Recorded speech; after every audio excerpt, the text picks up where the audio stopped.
Hi guys, welcome to mummy's kitchen.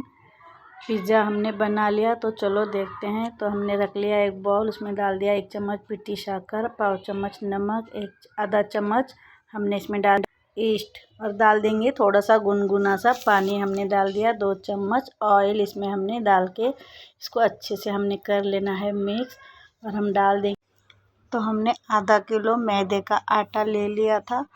ठीक है, तो आप जितना चाहे ले सकते हो। तो हमने आधा किलो ले लिया था। आधा किलो में से हमने बेलने के लिए बस थोड़ा सा साइड में निकाल के रखा और सारा आटा हमने अच्छे से गूंद लिया था।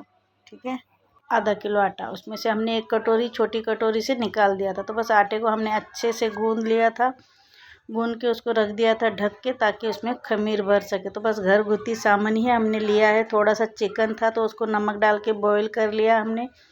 और हमने शिमला मिर्च इसमें नहीं थी घर पे, तो हमने बस टमाटर डाल दिया था। और हमने डाल दिया था ऑनियन, प्याज को कुछ इस तरह से हमने कटिंग कर लिया। और हमने 2-3 हरी मिर्च को बीच में से बीज निकाल के उसको हमने ऐसे बीच में से चीर लगा के रख दिया था। तो बस हमारा आटा भी खमीर से अच्छे से भर गया। तो कम से कम हमने इसको 1.5-2 घंटा इसको हमने छोड़ दिया था। तो ज़्यादा नहीं रखेंगे हम, तो बस ज़्यादा इतना ही हमें खमीर हो गया था जितना हमें चाहिए था। तो ठीक है, तो मेरी बेटी इसको गूंद रही है, बोल रही थी मैं करूँगी इसका आटे का जो हवा भर जाती है। तो बस उसी ने इसको अच्छे से गूंद के पटक के वटक के उसको मुझे दिया है।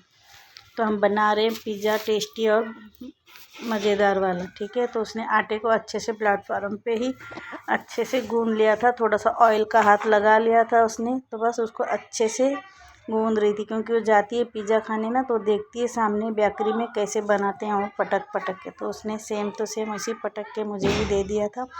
और उसने कर लिया था 2 पीस अच्छे से, हाथों से ही उसने कर लिया था, कोई छुरी वुरी से उसने नहीं काटा। तो वह ढक के उसको भी हमने रख दिया था। तो बस हमने रख लिया है कढ़ाई में नमक गरम होने को। तो बस इसको भी थोड़ा सा फूल गया, इसको भी हमने छोड़ दिया था 15 मिनट। तो थोड़ा सा ये और फूल गया। तो बस इसका हम बना लेते हैं अच्छे से। हाथ से ही मैं बना लूँगी इसको, मैं बेलन वगैरह से इसको नहीं बेलूँगी। तो बस इसको हाथ से ही हमने दबा दबा के अच्छे से कर लिया था। हाथों में ऑयल लगा के मैंने इसको अच्छे से बड़ा सा रोटी इसका बना लिया था। ठीक है, तो फिर बस हमने इडली वाले बर्तन में जो जार आता है तो इसका, तो हमने उसमें ऑयल लगा लिया और डाल दिया था थोड़ा सा आटा, यानी कि मैदे का। तो बस उसको हमने अच्छे से इसमें फैला लिया था। तो बस इसको हमने फोक लेके इसके हमने थोड़े से ऐसे कर देना है, ताकि ये फूले नहीं। ठीक है, तो बस इसको अच्छे से फूलने के बाद हमने लगा दिया था पिज़्ज़ा सॉस। पिज़्ज़ा सॉस इसके अंदर हमने अच्छे से भर के लगा दिया था। ठीक है, चारों तरफ से हमने इसको अच्छे से घुमा फिरा के लगा लिया था। और हमने टमाटर को कुछ इस तरह से कटिंग करके रख लिया था। प्याज और हरी मिर्च कुछ इस तरह से हमने इसमें सजा दिया था। और चिकन हमने थोड़ा सा इसमें फैला लिया था। और हम इसमें डाल देंगे चीज़, मोज़रेला चीज़ है। तो बस हमने इसमें किसनी से किस के इसको डाल देना। तो मैं किसनी से दूसरी साइड में किस लेती हूँ, पिज़्ज़ा पे डायरेक्ट ही हाथ से सटक रहा था। तो बस इसको हमने किस लिया था इसमें। तो बस इसके ऊपर हम अच्छे से इसको फैला देंगे। और हम ऊपर से इसको डाल देंगे चिली फ्लेक्स। इसके ऊपर से हम थोड़ा फैला देंगे। हमने इसमें डाल दिया था एरेगनो, यानी कि चिली फ्लेक्स एरेगनो दोनों हमने पूरी इसमें डाल दिया था। और नमक हमारा अच्छे से गर्म हो चुका था। तो बस मैंने इसमें प्लेट उठा के ऐसे धीरे से इसके अंदर कढ़ाई के अंदर हमने रख लिया था। ठीक है, तो बस इसको रख दिया था 20 मिनट के लिए। तो बिल्कुल अच्छे से ये पिज़्ज़ा बन के तैयार हो गया था। ठीक है, तो 20 मिनट हमें बिल्कुल धीमी मतलब मीडियम लो पे हमने रख दिया था। तो वे देखो अच्छे से ये सिक गया है। तो हम इसको निकाल लेते हैं बाहर आराम से। बहुत ही गर्म था, तो मैंने इसको आराम से निकाल लिया बाहर। तो हम इसकी कर लेते हैं, अभी गरम गरम में ही हम इसकी कटिंग कर लेते हैं।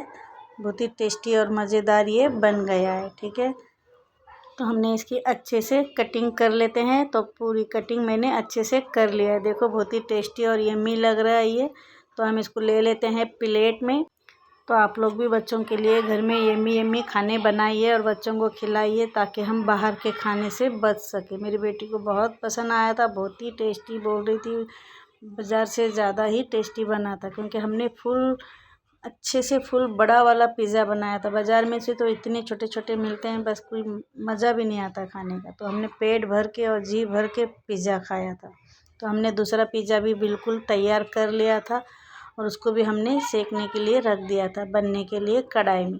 ठीक है, तो वो भी पिज़्ज़ा हमने फटाफट तैयार कर ही लिया था। एक पिज़्ज़ा हम माँ बेटी खा चुके थे, फिर उसके पापा आ गए तो हमने दूसरा पिज़्ज़ा भी तैयार कर लिया। तो ये भी बन के बिल्कुल हो गया है तैयार। तो आप लोग भी बनाइए और खाइए, मस्त रहिए, बच्चों को खिलाइए। और मैंने पिज़्ज़ा कभी मैं ज़्यादा बनाती नहीं हूँ, तो मैंने ऐसे ही देख दिखा के अपने घर के सामानों से ही बनाया, कुछ स्पेशल इसके लिए नहीं मंगाया। चीज़ वगैरह तो आजकल हर घर में होता ही है बच्चों के लिए। तो चलो आप लोग भी बनाइए और खाइए, मस्त रहिए ठंडी के मौसम में गर्मा गर्म पिज़्ज़ा। ठीक है, तो चलो मिलते हैं कुछ टेस्टी मज़ेदार रेसिपी में। बाय।